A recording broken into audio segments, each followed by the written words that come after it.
Hi there, and welcome to this installment of the online video series covering successful job interviewing.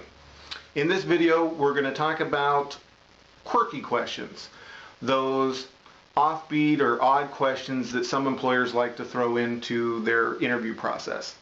My name is Michael Miller, and let me start just by telling you in some of the interviews I've conducted, especially those for salespeople or positions that are going to be heavily involved in dealing with the public, I will often joke around with the candidate and see whether or not they've got some personality and can connect and have a little bit of impact with our customers.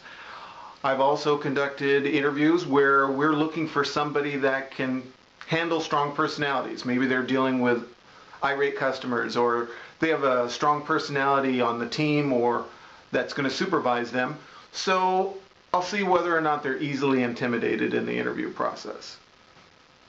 Now, the purpose behind those types of interviewing techniques are to see not only are you a fit for the profile that we created in terms of background, education, and experience, but also in personality. Do you fit the company culture? Now, it's a similar philosophy for these oddball type of questions that some companies throw out there, so you should prepare for them. These are questions that are going to vary a lot depending on the industry and the type of position you're interviewing for. So in this online video, I can't cover them all. I'll give you some general advice on them though.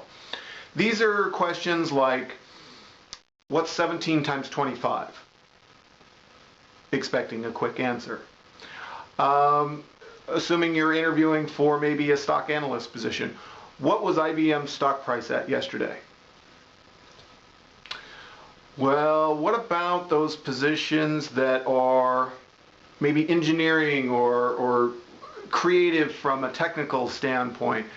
They might ask you questions to see whether or not you understand the basic fundamentals of the science associated with that job. So imagine you're in a rowboat in a pond. You have an anchor in the boat, you throw it overboard, it goes into the bottom of the tank. In that pond or tank, does the water rise or lower? Again, some basic scientific fundamentals as to how you get to that answer. There's also some sort of problem-solving questions like, give me your evacuation plan for the city of Los Angeles. Well, again, we want to see that you have a thought process that matches what our engineers or whatever job you're interviewing for will need to have in order to be successful. So it's a matter of showing your work, and a lot of times successful interview questions are going to start with, it depends. If we're evacuating for an earthquake, here's what I would do. If we're evacuating for a tsunami, here's what I would do. If we're doing, so it's a matter of again, sort of the thought process of how you get there that matches a successful employee in this role. So the advice that I have for you in order just to be prepared in case you run across these curveballs in your interview process is to do your homework. To be prepared for these types of roles, you need to understand the position and the company you're interviewing for as best you can. Hopefully you've done some networking and either you have asked the right questions of somebody who's currently there or has previously worked at that company and can fill you in on what the company culture is or what types of situations that position runs into. That'll give you a lot of insight in terms of what you can anticipate a possible curveball question might relate to, such as if you're problem solving, they're going to want you to show your work, or if you're going to be a stock analyst, then they're going to want you to be up to date and following current stock prices.